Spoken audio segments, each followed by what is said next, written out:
अनिल पौळकर. माझं नाट्यशाळेचं नाव मणी अर्थ काढल्याशिवाय नको. नाही म्हणजे नाही. काय काय झालं? अरे या मणीमुळे ना माझ्या आयुष्यात नुसता गोळून बसलाय. काय सांगू तुम्हाला. कालचा दिवस आमच्या शाळेत मणी आणि वाक्यप्रचार दिवस म्हणून साजरा केला जाणार होता. मी विचार केला मणी दिवसाची सुरुवात घरापासूनच करावी. उठल्या उठल्या जेव्हा आईने विचारले काय रे दात घासले का, तेव्हा मी पटकन म्हणालो हो आई, खायचे आणि दाखवायचे. दोन्ही दात घासले. आई काही बोलणार तितक्यात शेजारच्या बाबड काकून जावं झाला. अगं अगं म्हणे लवकर चल. अरे तन्वीच्या बाबांचा ऍक्सिडेंट झाला. अरे अरे मरता मरता वाचले ते. धावत पडत ओढत काकू आई बरोबर जाणार. तितक्यात मी त्यांना सांत्वना देण्यासाठी मनचा वापर केला. चला आजचे मरण उद्यावर गेले असे म्हणायचे काकू. आई भडकली. अरे गाढवा, अक्कल आहे की नाही. मला कळे ना माझे काय चुकले, पण मी आपली तिकडून दुम टोकली. जाता जाता त्याची बडबड माझ्या कानावर पडली.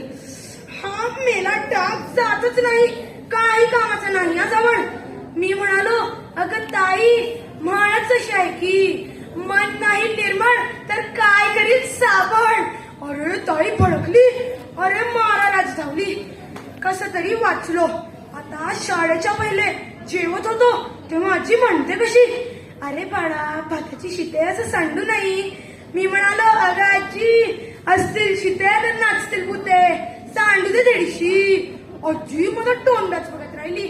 आता आला मला जाम कॉन्फिडन्स. स्वतःची पाठ ठोकून म्हणालो म्हणचा वापर करतात जमतोय बॉस. आता शाळेत पोचलो तर बघतो तर काय माझा कट्टर शत्रू चिंटू समोरच उभा होता. पहिलं तर मी जाम घाबरलो. मग नंतर आपल्या स्वतःला सावरण्यासाठी मी त्याला कळकून चिमटा घातला आणि पळून गेलो.